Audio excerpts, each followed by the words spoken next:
Many financial historians argue that financial panics and crashes are self-fulfilling events, driven by irrational herd behavior where investors become more concerned with each other's actions than economic reality.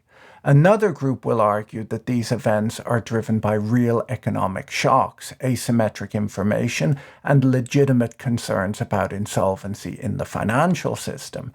There's truth to be found in each of these beliefs, but it's a mistake to search for an overly simplistic explanation for big economic events like these, as you run the risk of walking away with a simple but inaccurate understanding of the events, which can lay the foundation for inappropriate solutions being put in place by decision makers. One of the most fascinating periods in modern financial history was the Panic of 1907, a financial crisis that took place in the United States over a 3-week period, when the New York Stock Exchange fell almost 50% from its peak the prior year.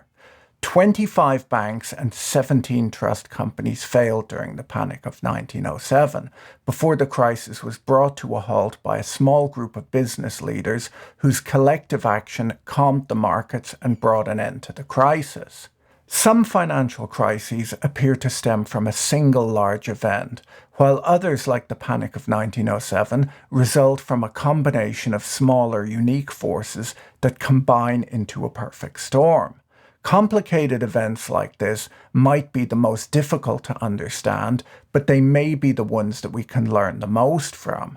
A number of unrelated events like an earthquake, an attempted short squeeze, a difficult political environment for businesses, and inconsistent banking regulation produced an extremely severe and extraordinarily violent economic contraction that only lasted for 3 weeks but led to an intense depression for at least another year.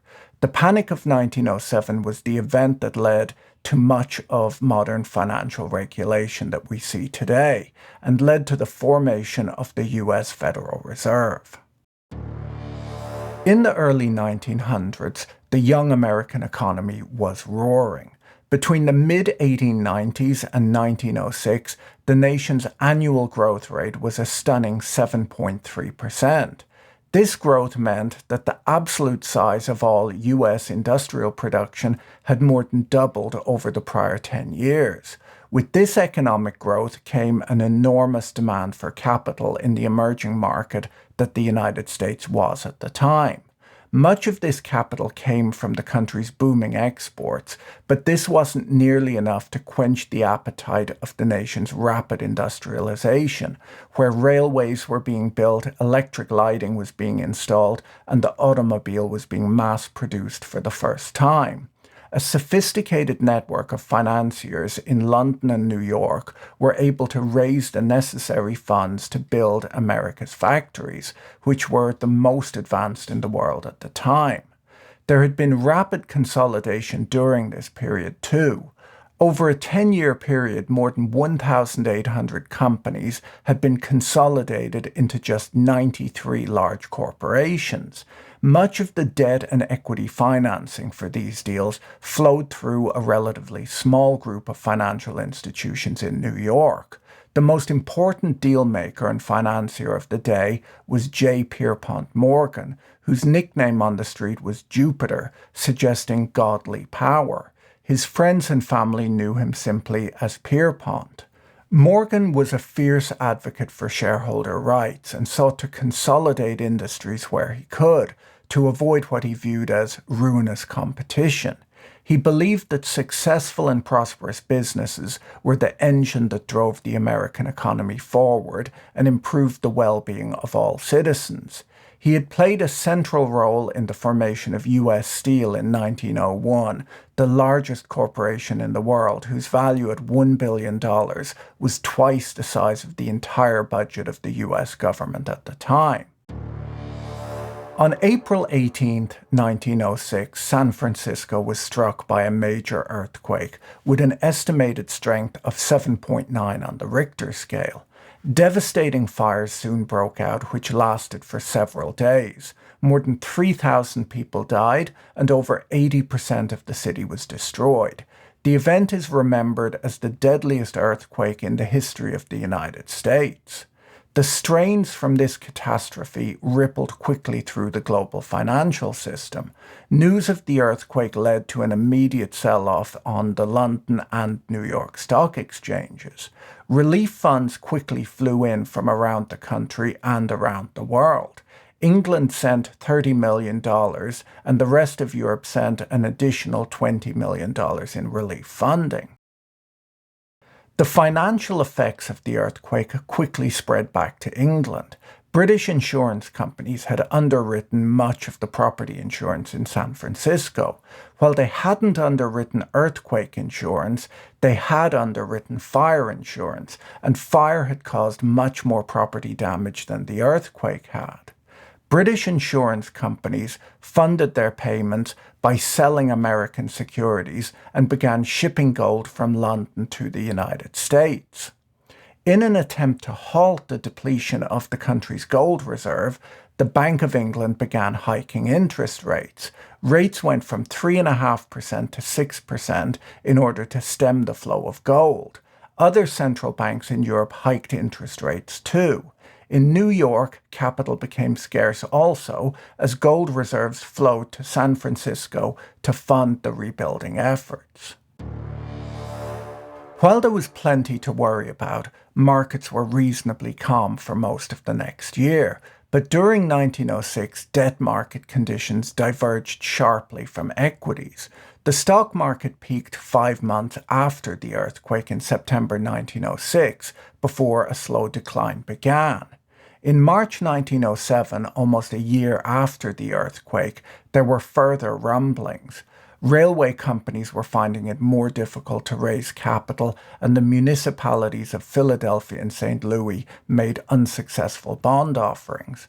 Bankruptcy filings were starting to grow too, and the U.S. Treasury deposited $12 million with national banks around the country to ease the shortage of money. Theodore Roosevelt had become president after the assassination of William McKinley in 1901. As a leader of the progressive movement, he championed his square deal domestic policies that involved regulating and breaking up big business. In 1902, he resurrected the nearly defunct Sherman Antitrust Act by bringing a lawsuit that led to the breakup of a huge railroad conglomerate. He initiated suits against 43 other major corporations during the next 7 years. Early in his term, he put in place an agency, the Bureau of Corporations, to investigate businesses engaged in interstate commerce. Roosevelt used his presidential power to protect particular social groups and to supervise the economy in a way that had not been done before in the United States. In 1906, he regulated the maximum shipping rates that could be charged by railways, in some cases setting prices below the costs necessary to provide the services. When stocks began their decline in March 1907, many blamed Roosevelt's aggressive attitude towards big business for the slowdown. A weak harvest on U.S. farms in 1907 did nothing to help the shortage of money. Fewer crops meant lower exports, which meant less gold would come into the country. This drying up of funds led to a drop in demand for commodities like steel and copper. On June 28, New York City failed to place a $29 million bond offering, having received bids for only $2.1 million of the issue. In August of 1907, U.S. Steel reported a 25% decline in business compared to a year earlier. A few days later, Standard Oil of Indiana was hit with a $29 million fine for taking rebates on rail transport, a fine more than 7 times the value of its entire property. The New York Times called this decision a bad law and a manifestation of the spirit of vindictive savagery towards corporations. President Roosevelt gave a fiery speech at the time blaming the wealthy for having caused the financial distress of the country. The liquidity strain that was growing in the United States was being felt elsewhere too. Financial institutions in Amsterdam and Hamburg were experiencing extreme financial strain, leading them to sell US securities so that they would have more cash on hand. In late August, New York City attempted once again to issue some bonds. Overdue debts were pressing for payment, and if the city could not secure the financing, they would have to start laying off municipal workers. A big problem was that they were legally capped at how much they could pay in interest, and the interest rate they were able to pay was just too low. Fortunately for the city, JP Morgan was traveling in Europe at the time and was able to set up some meetings and place $40 million worth of bonds with European investors. By the end of September, the stock market had declined 24.4% since the start of the year, and the storm clouds were still gathering. Before we go any further, let me tell you about today's video sponsor, the Financial Times. I'm really excited to be working with the FT as I've been a subscriber for over 15 years, and I believe it to be an essential source of high-quality news. While the FT is most famous for its award-winning business reporting, the topics they cover are much broader than many possibly realize. They cover financial markets, economic news, have high-profile interviews, the latest travel reviews, style news, and much more.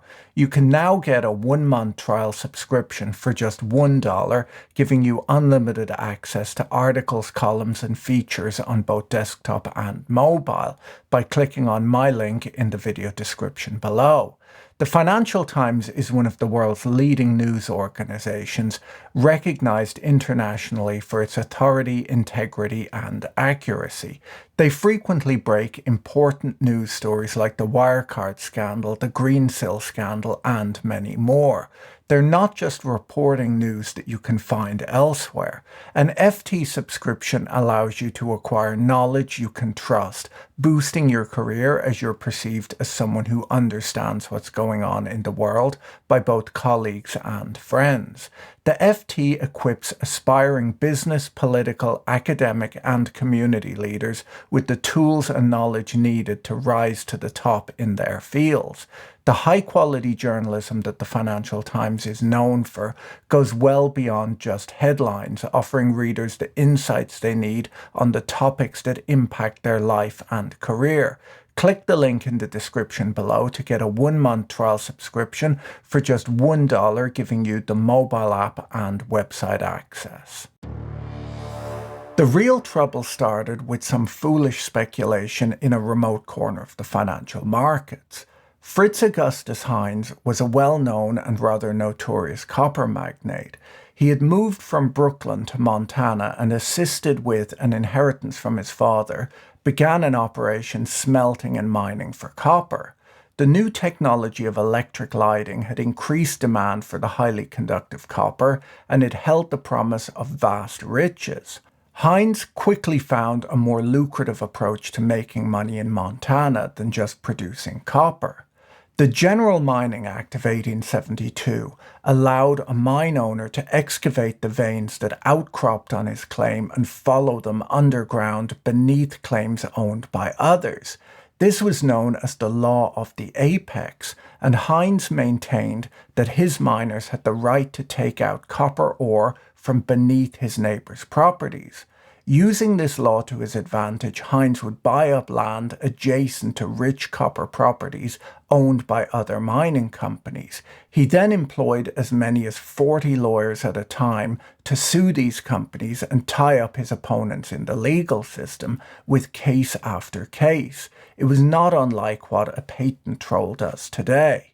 His chief opponent was William Rockefeller's Anaconda Copper Company, who after a decade of lawsuits finally agreed to pay Heinze $12 million for his Butte, Montana claims. Heinze took these gains and turned his attention to Wall Street.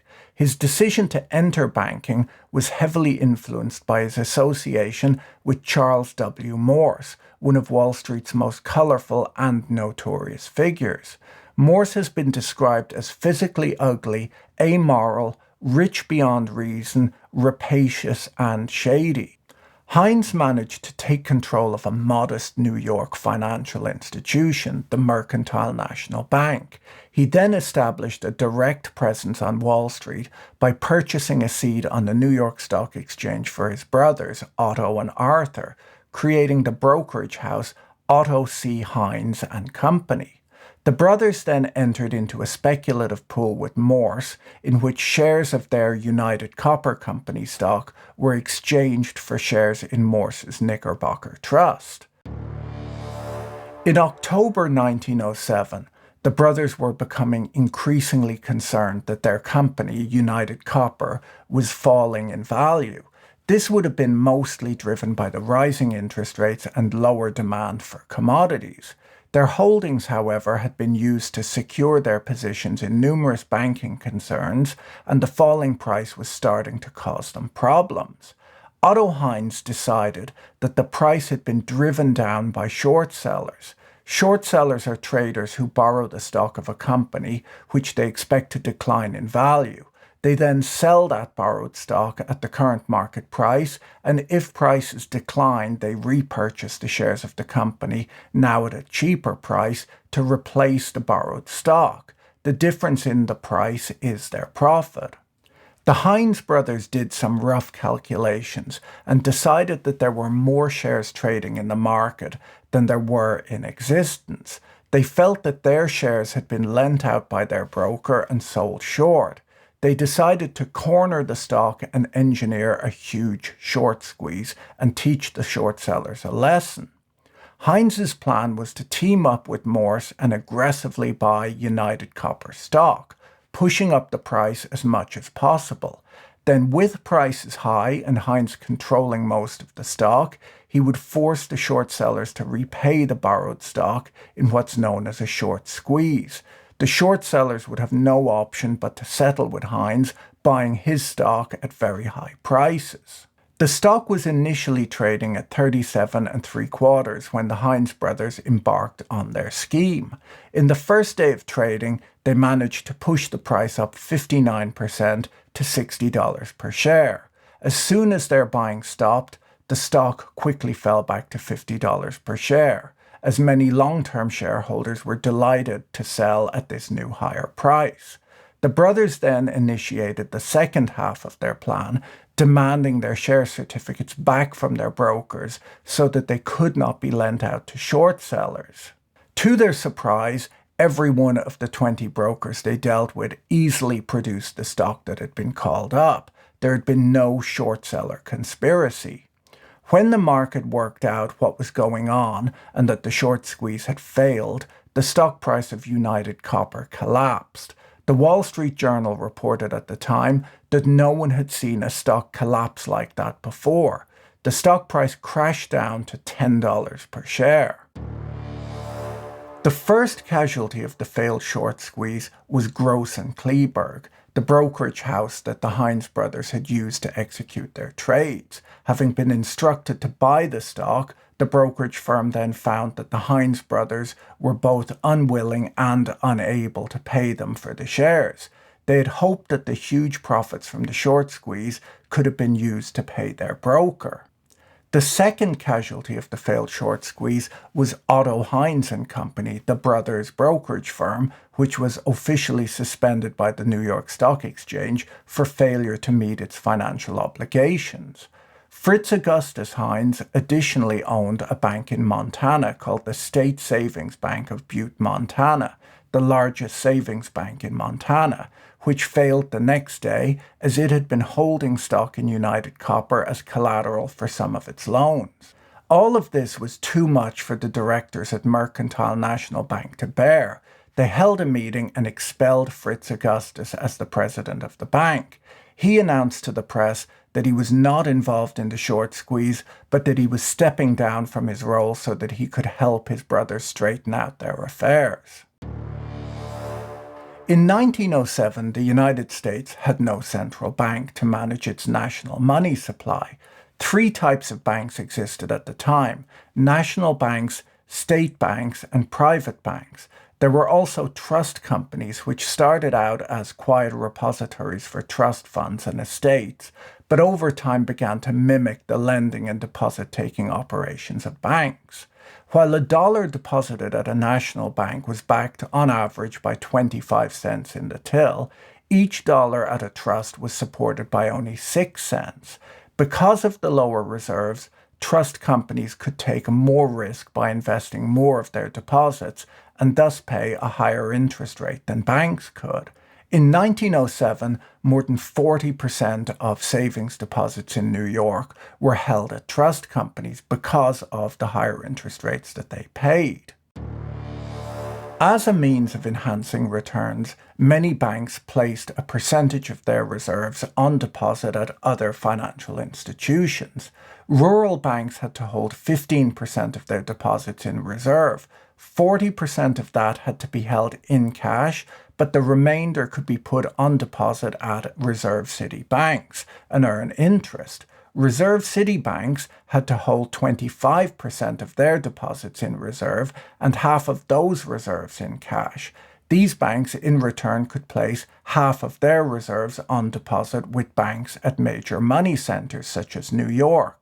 Many of the money center banks in New York were heavily involved in the securities markets. Therefore, instability in securities markets could prompt anxiety amongst depositors. There was no deposit insurance at the time, and when a bank failed, its depositors were just out of luck. Depositors were expected to pay attention to the quality of the bank they kept their money at. Occasionally, at times of stress, the U.S. Treasury would make advanced payments of principal or interest on government bonds to reduce stress in the banking system. But the currency of the United States was inelastic and couldn't easily adjust to variations in economic cycles. In New York City and in other financial centers in the United States, many banks had formed clearinghouses in order to allow their banks to cash checks drawn on another member bank. The clearinghouses would act as a lender of last resort in times of stress, pooling the risk between the member banks so that any individual member would be able to honor individual checks. Once the news of Heinze's losses emerged, a run on Mercantile National Bank began. With nowhere else to turn, Augustus Heinze sought the assistance of the New York Clearinghouse, of which the Mercantile National was a member. A quick examination of the bank was done, and it was decided that Mercantile National's capital was intact. The clearinghouse agreed to help, but demanded the resignation of all of the directors of the Mercantile. Even with the backing of the clearinghouse, the run continued, and it began to spread to other banks that had any association with Heinze, including banks run by Charles W. Morse. Morse's banks were examined next by the clearinghouse and found to be solvent too. Loans were extended to these banks also, but the clearinghouse ordered the immediate elimination of Augustus Heinze and Charles Morse from all banking activities in New York City. Morse resigned from 7 banks, and Heinze, who had already stepped down from the Mercantile, was removed from 8 additional banks and 2 trust companies. Both men were ordered to repay any loans to their respective banks. It was decided at this point that the Mercantile would undergo a slow liquidation. All of this should have been enough to restore public confidence in the banks. Had Morse and Heinze just been big traders who lost a lot of money, their losses would not have really mattered, but their involvement in banking and the linkages between banks was enough to spook the public. The Knickerbocker Trust stood at the corner of 5th Avenue and 34th Street, on the opposite corner from the Waldorf Astoria Hotel. The Knickerbocker was a prosperous trust company run by Charles T. Barney. Barney and the unsavory Morse had been partners in a number of deals in the past, and their association rattled the depositors of the Knickerbocker Trust. The depositors began lining up outside the Knickerbocker building on Monday morning, demanding their money back.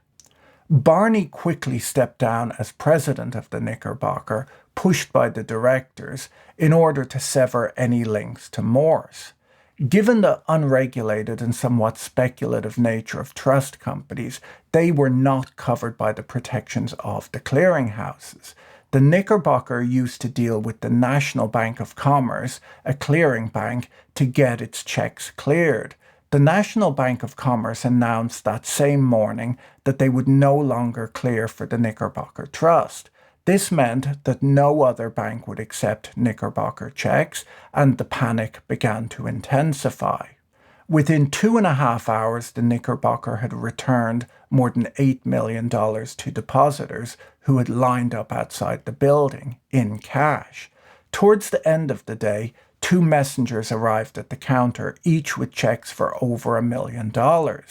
The messengers were paid and left with large bags of cash, and then the teller's window was closed and locked. While other banks were refusing to cash Knickerbocker checks, they had agreed to collect these checks on behalf of depositors and bring them over to the Knickerbocker for payment. The two messengers that had arrived on the day came from other banks with these collected checks, and those large payments had overwhelmed the Knickerbocker's stores of cash. JP Morgan had been traveling in Europe and returned to New York as this chaos was unfolding. Morgan was 69 years old and had handed most of his business affairs over to his son. He was suffering from a bad cold and in weak health at the time.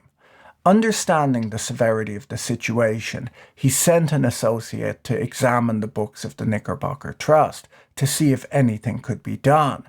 The report came back to him that his associate could not vouch for the Knickerbocker's solvency, and Morgan decided that it was better to let it fail than to put the deposits of other institutions at risk. The next day, a stampede of panicked depositors gathered outside the Trust Company of America. This was the city's second largest trust company.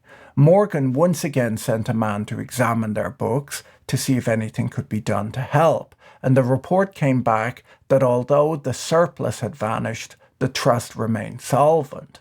Calmly, Morgan said, "This then is the place to stop the trouble."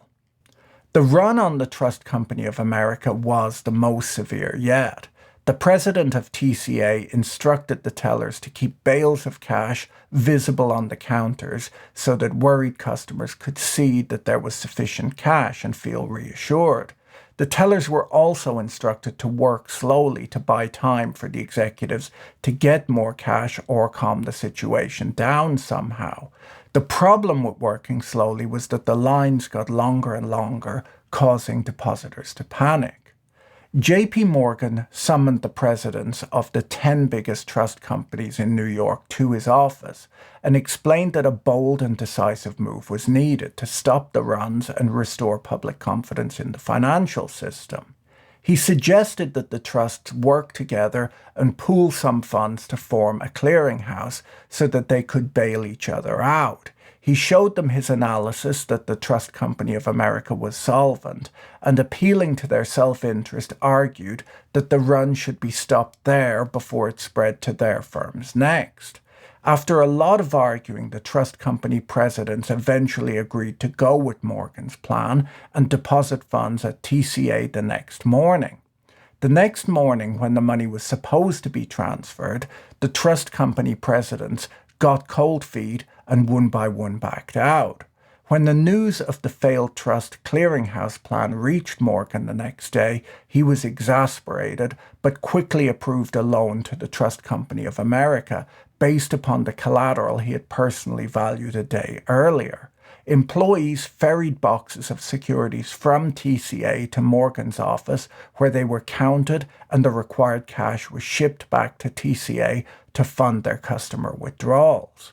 The next morning, as JP Morgan was being driven to his office, people on the street began to recognize his car as it passed, and they cheered for him. The newspapers were filled with the story of how he had rescued the entire financial system. People thronged outside his office that day, hoping to catch a glimpse of him. Unfortunately, the panic was not yet over. While Morgan had doused the first fire, the real work was still ahead. The next morning, the Treasury Secretary, George Cortelyou, announced his formal support for JP Morgan and provided $25 million in additional liquidity to the banks. John D. Rockefeller, the richest man in the world, stepped in and deposited $10 million at the Union Trust, promising an additional $40 million if it became needed. The business community was gathering around Morgan in support of the economy.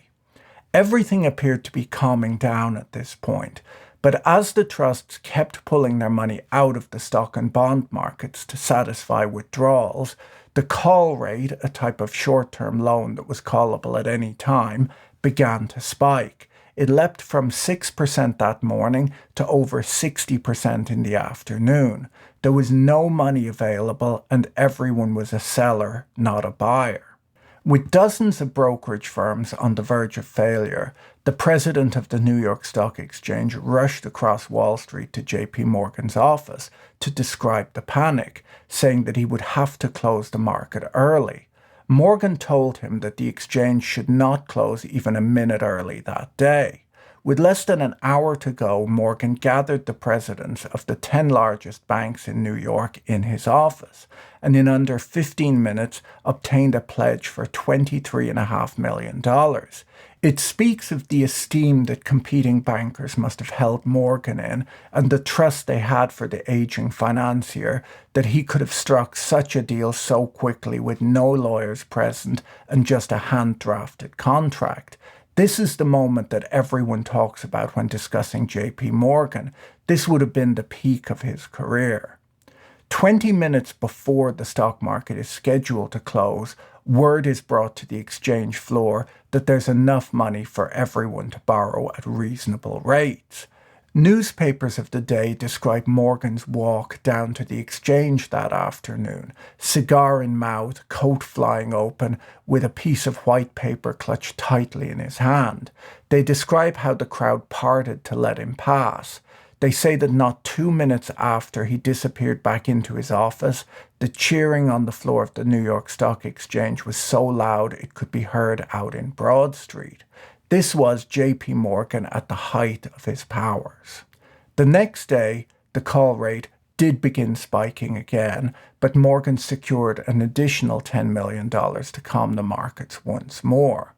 At this point, the trusts were still shaky, some banks had gone under, and while Morgan has done amazing work, he can't reasonably afford to keep doing this. So over the weekend, a massive PR effort was rolled out. Every important newspaperman in the country was contacted and asked to calm their readers. Clergymen, priests, and rabbis were visited and asked to preach in their sermons that money should not be withdrawn from the banks for the common good. It's impossible to imagine something like that happening in this day and age. Over the weekend, banks from around the world lent their support to America. Large gold shipments were announced to the United States from England, Paris, Argentina, and Australia. Roosevelt, who had been absent for most of the panic on a hunting trip in Louisiana, where he allegedly shot a bear, made a speech arguing that his policies had not caused the panic. In his speech, he railed against greedy businessmen and speculators. The Treasury Secretary contacted him after his speech, urging him to be less belligerent, and 2 days later Roosevelt published a letter in the newspapers praising the conservative and substantial businessmen who had acted with such wisdom to end the panic. By now it looked like the crisis was over to the outside world, but the bankers in New York knew there was another problem brewing. The city of New York was entirely out of money. The city desperately needed to raise at least $30 million, otherwise it would be insolvent. As I mentioned earlier, a law prevented the city from paying more than 6% on debt, and at that point in time, no one would have been interested in buying a bond with such a low yield. Short-term rates were still both high and volatile, ranging between 8% and 20%. JP Morgan sat down with the mayor and with astonishing speed drafted a proposal where his bank could lend the money to the city in a special loan that could be extended out to 3 years with an option to lend an additional $20 million more at the same interest rate. This meant that the city got the financing that it needed, and in the event that Morgan managed to calm the markets, rates might be expected to fall below 6%, and Morgan could profit from earning a healthy interest rate for up to 3 years on $50 million in this new, lower interest rate environment. The story is not yet over, though. The next morning, due to the interconnected nature of financial markets, a new problem was rearing its head. Moore & Shilley, one of the largest brokerage firms, was teetering on the verge of collapse. The firm had borrowed more than $30 million from various financial institutions, secured by stock in Tennessee Coal and Iron, a blue-chip stock known as TC&I. Under ordinary circumstances, these loans would have been fine, but because of the heavy demand for cash, the loans were being called in, and the stock was too illiquid to sell in size. Selling this much stock as quickly as was needed would likely have halved its value. JP Morgan had a long history with the management of US Steel.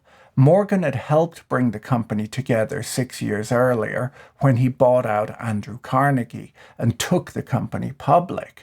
US Steel was the world's largest corporation at the time, valued at $1 billion, and it controlled 60% of America's steel production capacity. Morgan had already convinced US Steel to switch from paying their workers in cash to depositing their pay in bank accounts a few weeks earlier in order to reduce stress on the banking system. He now pitched to them that they should buy TC&I, their biggest competitor, which would serve to both increase their monopoly position while also saving the brokerage house Moore & Shelley. This would hopefully bring the crisis to an end. The management of US Steel had no interest in doing this deal. Its management believed that TC&I manufactured substandard steel, which they wanted nothing to do with. But more importantly, they knew that Roosevelt would pursue them as their acquisition would be a clear breach of the Sherman Antitrust Act that had been put in place 17 years earlier to break up monopolies.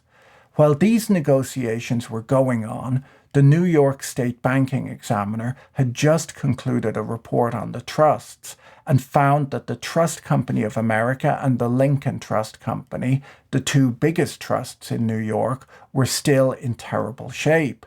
There was talk that one or both of them would fail to open on Monday morning due to the ongoing runs.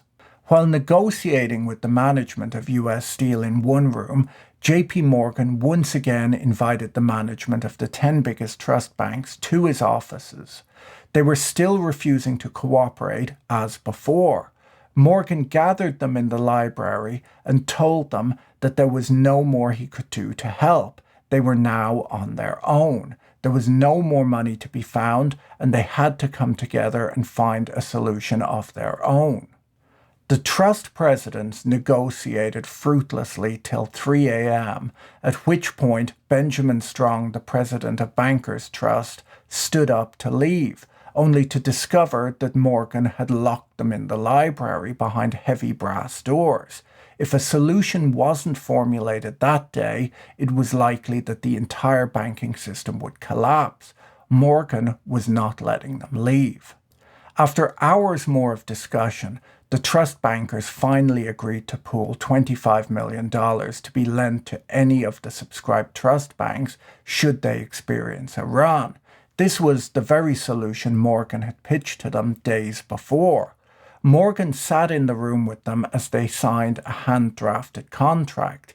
He was still quite sick with a cold and had barely slept for a week. He's said to have been dozing off in meetings at this point, he was so exhausted. The trust deal mattered much more than you might expect. as in the room next door, Morgan had structured a deal where US Steel would buy out TC&I, exchanging their bonds for the stock of TC&I, but only if the problem with the trust banks was solved and if a guarantee could be extracted from President Roosevelt that the acquisition would not be objected to by the government under the Sherman Antitrust Act. Everything was finally coming together, but US Steel still had to get this promise from a president who had no time for bankers like Morgan and absolutely no time for big businessmen like the management of US Steel. A special train pulling just a single car had been kept on standby and took the management of US Steel to Washington, D.C. overnight. All signalmen on the line were instructed to let the train pass without delay. The men arrived at the White House early the next morning and were told that the president would not see anyone until after he had had his breakfast. For Morgan's plan to work, they had to have Roosevelt's blessing before the stock market opened at 10 a.m. At 9:45 a.m., with no time to spare, a telegram reached Wall Street that the deal would go through. After the first hour of trading, prices on the stock exchange finally began to rally and stayed strong for the rest of the day. The Panic of 1907 resulted in significant economic disruption both in the United States and around the world. Commodity prices fell 21%, US industrial production fell by 11%, and imports by 26%. The dollar volume of bankruptcy spiked to 47% higher than a year earlier, and unemployment rose to 8% from under 3%. After the Panic of 1907, there was widespread agreement that a central bank was needed in the United States to manage the money supply and to be the lender of last resort. Sharp disagreement arose over who should run this bank, whether it should be public or private. After Woodrow Wilson was elected in 1912, he insisted that the central bank be a public agency directed by government officials appointed by the president. A 7-member Federal Reserve Board was put in place to coordinate money supply policy, with 12 banks around the country designated as Federal Reserve banks. J.P. Morgan personally lost $21 million in the panic, but he would likely have lost a lot more had he not been able to stabilize the financial system. He later became the focus of intense scrutiny and criticism and was called to Washington to defend his actions during the crisis by the Pujo Committee. He died in 1913, 9 months before the Federal Reserve officially replaced the money trust as the lender of last resort. Fritz Augustus Heinze lost everything in the Panic of 1907. He fell out with his brothers and his health suffered. He died 7 years later at the age of 44 of cirrhosis of the liver. Charles Morse was later charged with misappropriating bank funds and sentenced to 15 years in prison, where he served alongside Charles Ponzi, who would later become famous for his eponymous scheme. Morse escaped prison by faking illness, by eating a bar of soap before his medical exam, and then fled to Europe. He was later indicted for fraud and war profiteering in 1922, but was acquitted on those charges. In 1911, 4 years after the panic, the Justice Department began an antitrust suit against US Steel for violating the Sherman Antitrust Act when it acquired Tennessee Coal and Iron. In 1920, the Supreme Court ruled in US Steel's favor. If you want to learn more about this topic, I recommend the books The Panic of 1907 by Bruner and Carr, Manias, Panics and Crashes by Kindleberger, and America's Bank by Roger Lowenstein, all of which I relied upon in creating this content. I'll leave links to each of those books in the video description.